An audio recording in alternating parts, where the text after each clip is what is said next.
Hi, I'm Paul Aurand. I'm an author, regression therapist, and near-death experiencer.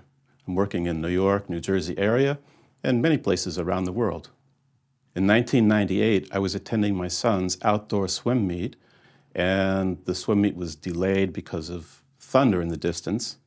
My youngest son was getting nervous and wanted to go home.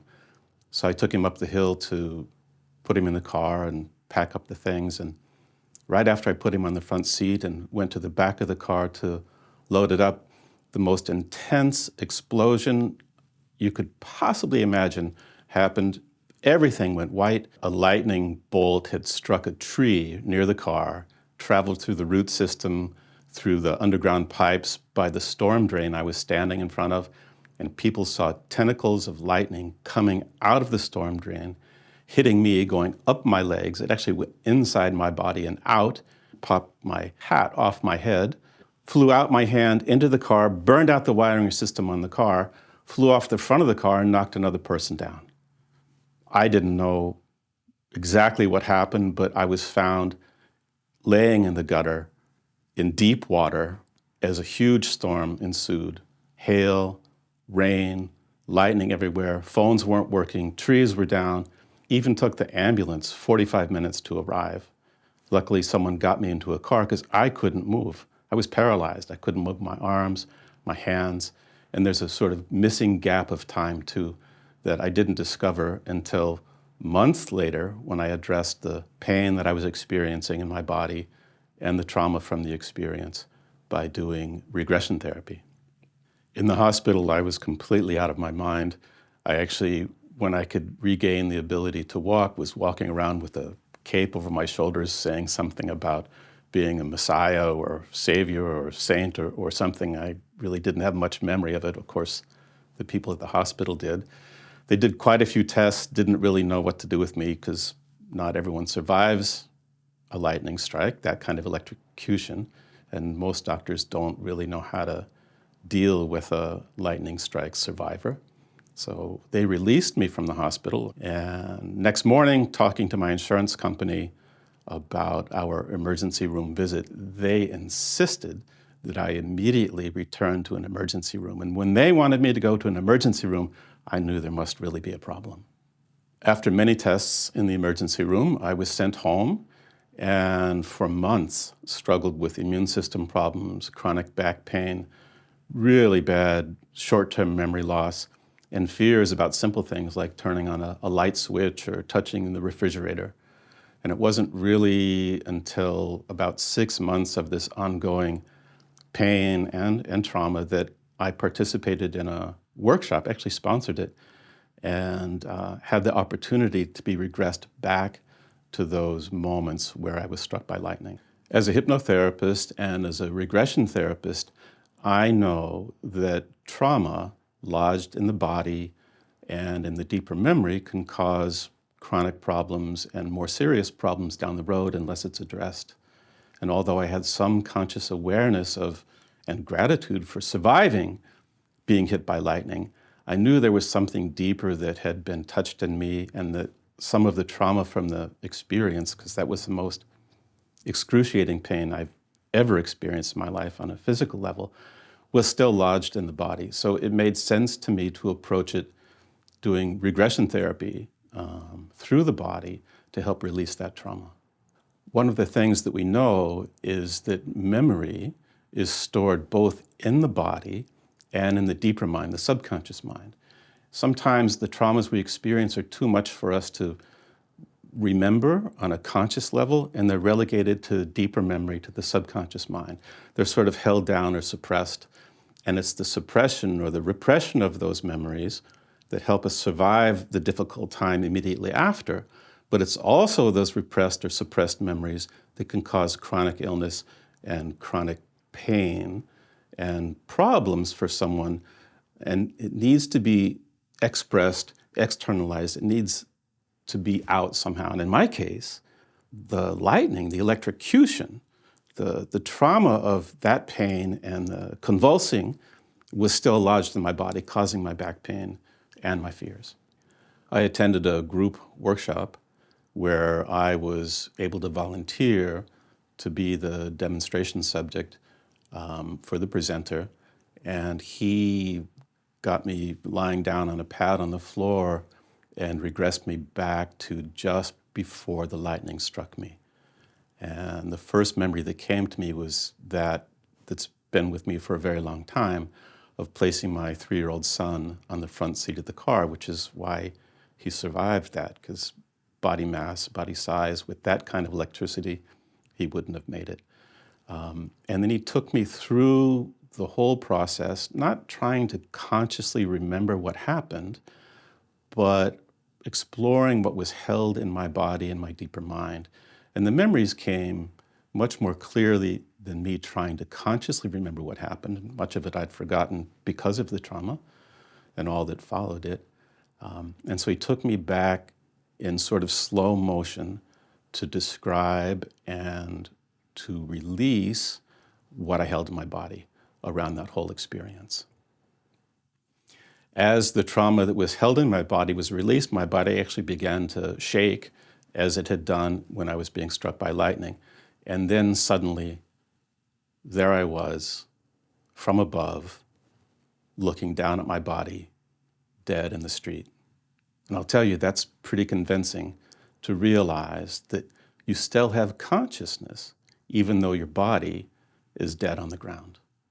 We can wonder about soul, we can wonder about life after death, we can wonder about the afterlife, we can read about it, study about it, but I'll tell you, it's pretty convincing to see yourself dead and know that your body is dead, but you're still aware, still conscious. So looking at my body, there wasn't really a lot of emotion, but there was a great sense of freedom, of not being contained in the body and realizing that life continues, consciousness continues. And I actually moved away pretty quickly from the body. There wasn't a lot of regret or trying to get back in or trying to make it not happen. And as I moved away, I felt a greater sense of freedom and went to a place I describe as the void. I've heard this description from many since then, but it was my first experience of it. And you could say it's dark, but dark is something. The void was really a complete absence of anything. It wasn't good or bad. It was just something I don't think you can experience when you're alive.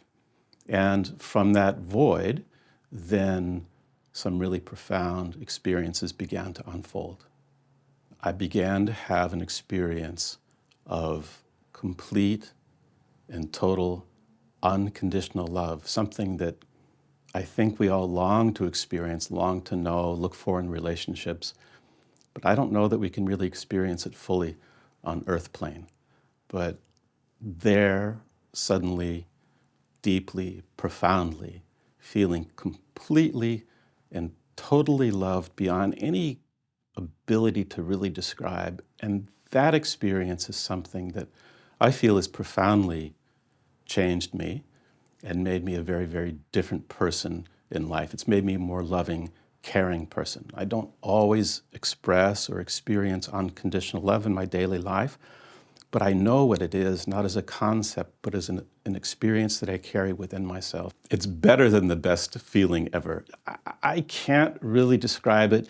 It's between elation and complete and total acceptance. You know, I think we all want to be loved and accepted, and there's no question about being accepted or loved. You just are, you know it, you feel it, and you are that love. There was no individual source of that love. It was just all around and all everything, really. And that led to my next experience, which was oneness. I was given the experience of returning to complete oneness, not just that we're all one, but experiencing being all things at one time.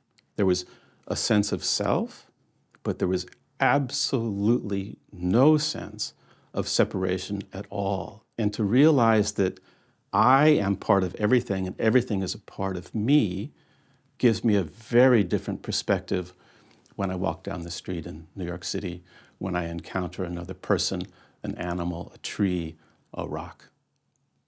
Although some people receive messages from loved ones or guides that take on some form, in this case, I didn't really see a guide standing before me in some form, but I did receive a very clear message that to this day has guided my life and my career.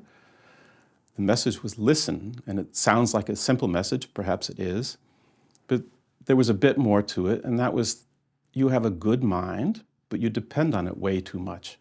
You need to listen to your heart, and you need to listen to spirit, and you need to listen to your guides and to your soul.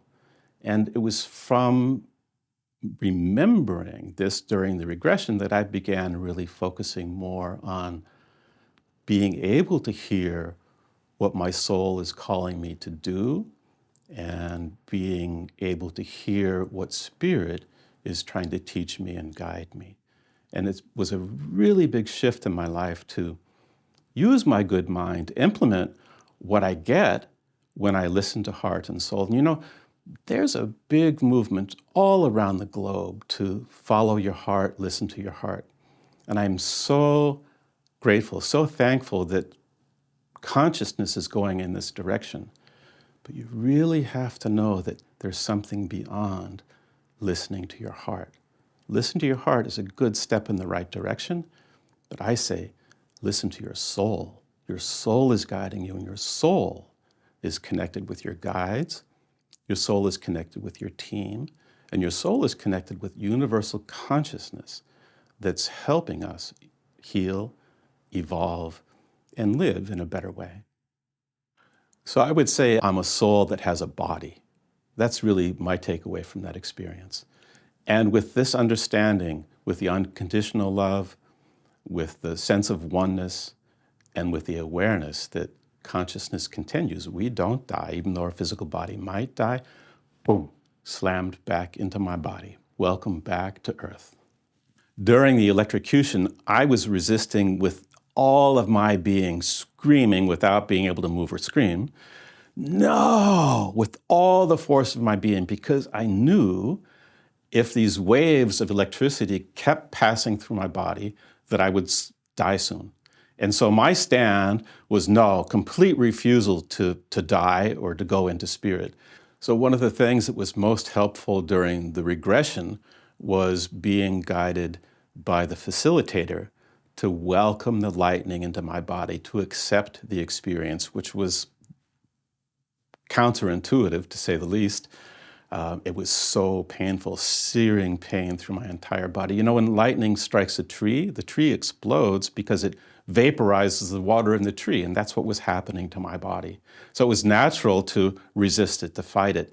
But it was in the resistance that locked in the rigidity, the fight, the trauma, the convulsions from the electricity. And it was essential to release that through the regression therapy, through welcoming that energy into and then eventually out of my body. Just like when lightning hits someone or hits something, it goes in and it goes out. There's an entrance and there's an exit. And I had resisted enough that it was more or less stuck in my body, and we had to find a way to then release it from the body. The energy of the electricity and the energy of the event of knowing you're being killed was stuck in my body. And that was behind the difficulty I was having with my health, chronic pain, and memory loss. So I'm slammed back into the body, but this time, following the regression, I'm slammed back into the body with the memory of and experience of the gifts, the messages, and the experiences that I had while out of body in the afterlife. And it's those gifts that have been of great assistance in my daily living, as well as in the work that I do. And the chronic health issues that I had, the immune system problem, the fears about touching things with electricity. I still don't really enjoy lightning storms. I used to, but after that, not really. But that excessive fear is gone, back pain is gone, and it's really been a transformational gift. One of the things that the facilitator helped me connect with is why. Why did this happen? And people had all kinds of opinions about why that happened to me. It was a shamanic initiation. It was God being mad at me. It was punishment. It was some evil force after me. And what came to me during the regression, when he asked, why did this happen? Something that was hard for me to fathom was that it was love. It was because I was so loved. I don't say that being hit by lightning is proof I was loved, but the experience that I had by leaving my body, being dead for a while and coming back, has completely transformed me as a person. I don't fear death. The getting killed or dying part, I don't look forward to, but I know that I am an immortal being with this body. And I don't fear death as a result of that experience. And it's turned me into a much more compassionate and loving person with far less fear than I had before it happened. As the regression finished and I was able to once again stand up, the entire group was pretty surprised at how dramatic that regression was, witnessing it, supporting it, holding space for it. And we all just really held each other in a big group hug. And I felt completely transformed by it. I felt in a much more enlightened state. And it took me time then with what I knew and what I'd experienced to be able to integrate it into my daily life because it was so profound. But I'll tell you, the entire world looked different. I looked through different eyes. I looked through different lenses after that experience. I think that one of the greatest gifts I came away with, in addition to the unconditional love and experiencing oneness, was that I realized that I have both a human body that has a certain human consciousness that I associate with my mental mind especially and my emotions, but I also am a spiritual being. I'm a soul living in this body, and my human body has certain nature and personality, as does my soul.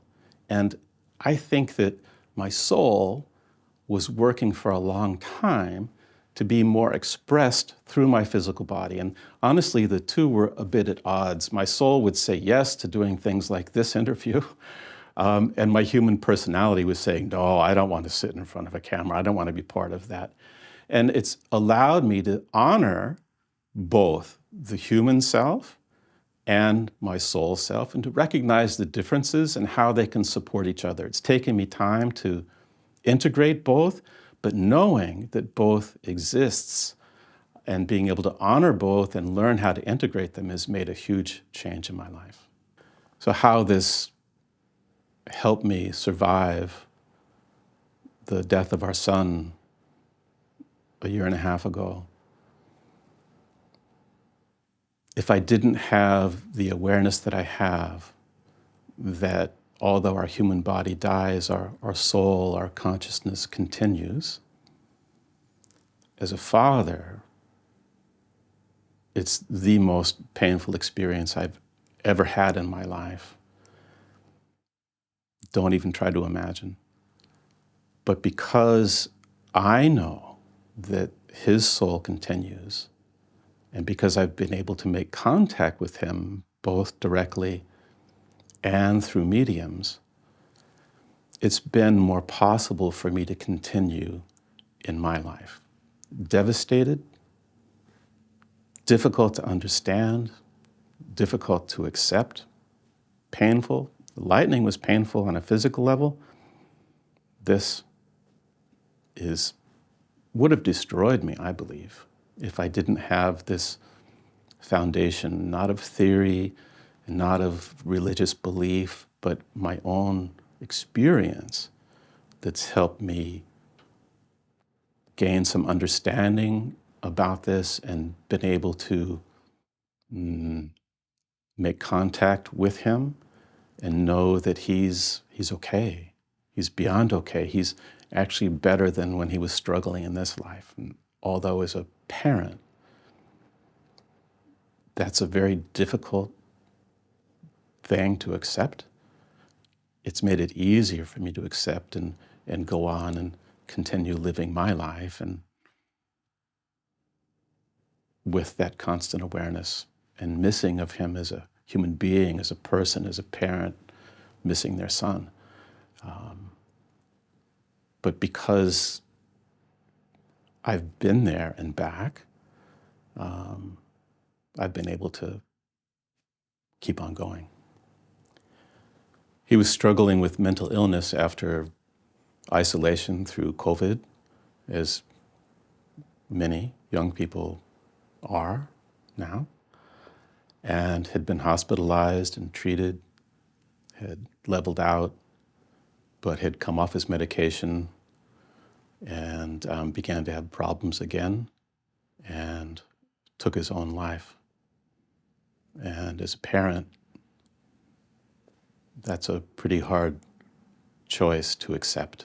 And from Spirit, that's something he asked us to do, was to accept his choice. And I know it's a big and controversial topic. It's one of the leading causes of death of people before their mid-20s. I didn't know that. He never talked about wanting to die until the day that he did it. It was a complete shock to us.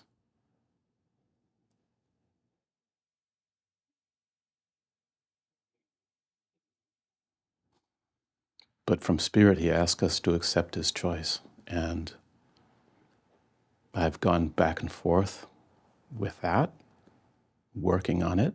I'm more accepting of it. Again, as a parent, as a father, sometimes I'm angry at him. Sometimes I feel like he failed.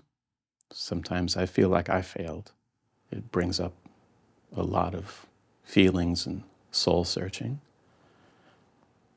And the salvation for me is that I know he's okay from having made contact with him and am more accepting of his choice.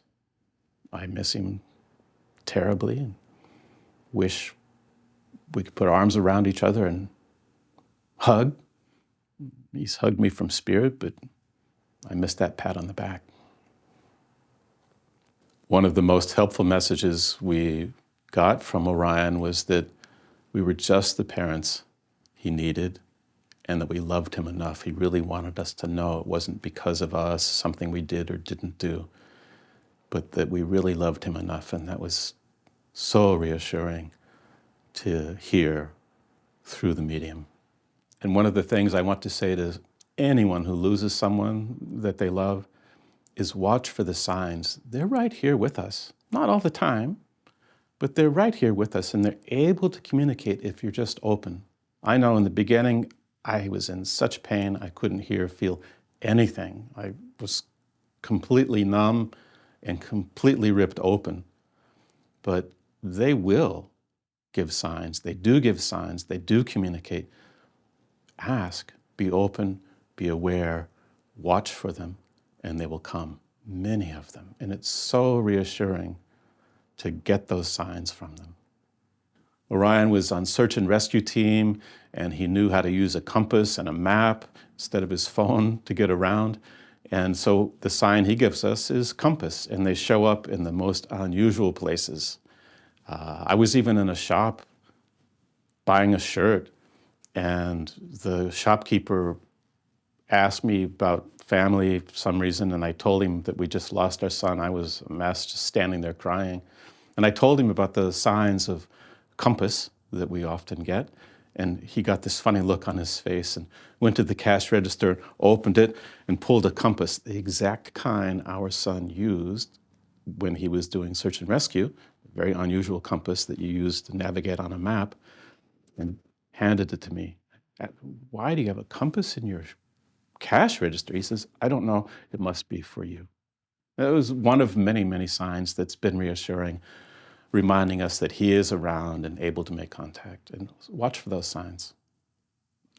Realizing that I am a soul in a human body, living with purpose, is something that has inspired me to dedicate my career to helping others who are struggling in this world to realize that there's more to this earth life than being a human being, that we're here for a reason, and we're here to learn. That's really one of the primary things, is what are you here learning?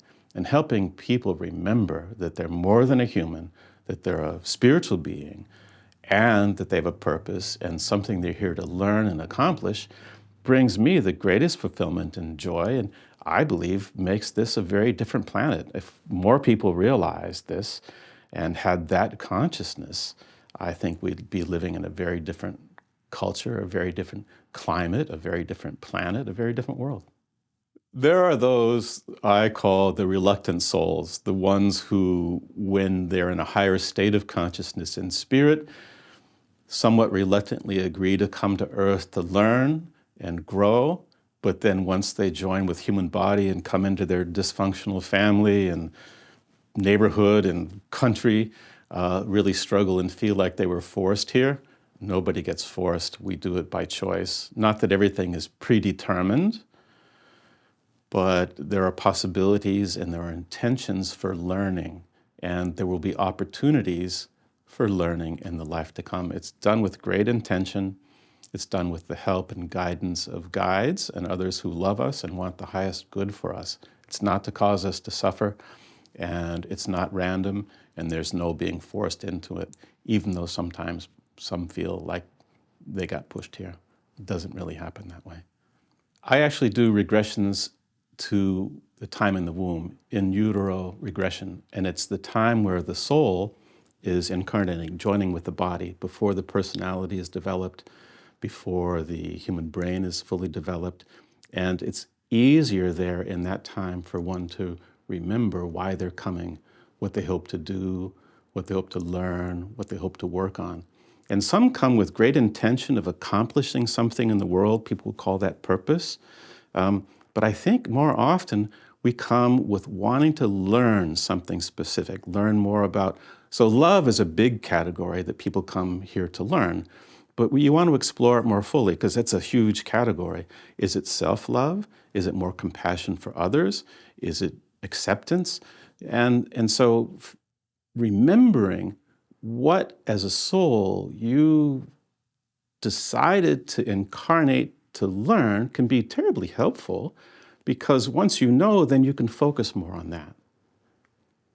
So just as human beings, we have certain belief systems, our soul also carries certain beliefs, and it's those soul beliefs that we're often working on in this life.